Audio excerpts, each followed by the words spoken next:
So recently I came across an essay by Suki Finn, and the essay's title is a whole a real thing or just a place where something isn't. She starts off her essay pointing out that holes are actually a thing, right? So she says very articulately that we come out of a hole, and if we belong to a religion like Christianity or Islam, we also, when we die, go back into a hole. So holes exist, we use them. There are keyholes, there are there's a bucket is a hole, a glass is a hole. And so we're always we're surrounded by holes, and we're also referring to holes in our everyday language. We say that there's a my tire is punctured, which is kind of like there's a hole in my tire, or there's a hole in the bucket, and that's why the water is dripping out. So we're able to talk about holes. However, when we think about holes, we're not able to conclude whether holes are a real thing, or are holes the absence of things. Intuitively, I would say, my gut is to say that a hole is the absence of a thing. But there's a problem with saying that a hole is an absence of a thing, because we're talking about holes in our everyday language.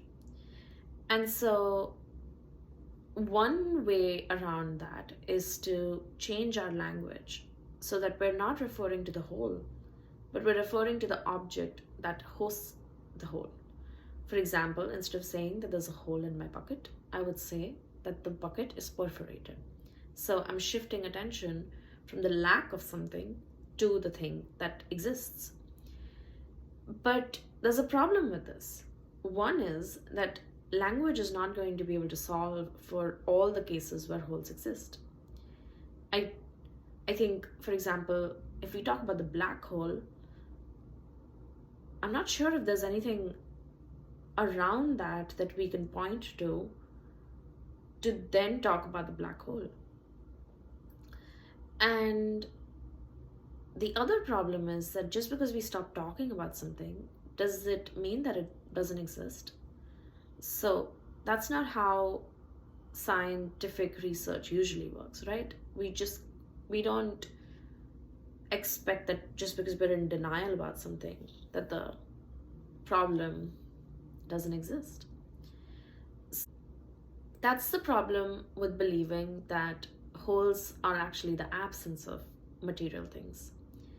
On the flip side, if we believe that a hole is actually a material thing, then the natural following question that arises is, what is the hole made up of in that case?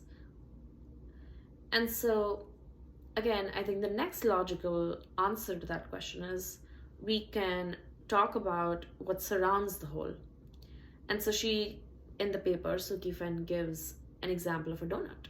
And so if you think about a donut, it is originally a cylindrically shaped object, and then we carve out the middle portion of the donut, and then there's a hole in the middle of the pastry.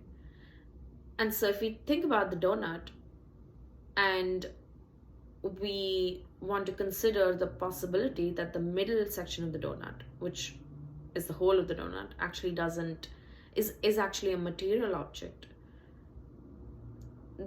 we could say that the lining of the donut is actually what the whole is made up of, which makes sense. But then we're never going to be able to come to agreement amongst us as to how thick that lining should be. I would say that 1 centimeter of that lining, that's the whole, but someone else might think it's actually 5 centimeters, and so there's just never going to be an agreement there. And so that's the problem with thinking of holes as a material object. And then the third option that she gives us is that there's no such thing as a hole, which again, I think I began the video this way, is kind of hard to fathom. because we are using holes in everyday life. I just thought it was a really cool way of thinking about something that exists all around us, but we're not really thinking about them. And I don't really have, an answer to this question, and I don't think that there exists an answer. But it reminded me of a poem also, from Tao Te Ching. And I think I'll read a small passage. We join spokes together in a wheel, but it is the center hole that makes the wagon move. We shape clay into a pot, but it is the emptiness inside that holds whatever we want. We hammer wood for a house, but is the inner space that makes it livable. We work with being, but non-being is what we use. And I think the line that really sticks out, literally, which is exactly what we were talking about, is we shape clay into a pot, but it is the emptiness inside that holds whatever we want. Which I think is, we are constantly thinking about the things in our lives and the things around us, but we don't pay enough attention to the space that fills those things, which makes those things valuable to us. And so in our usage, we're not just using the things themselves, but we're using the absence of all things to make that thing useful. And I just kind of, I don't know, that made me trip a little. So I wanted to share that. Thank you.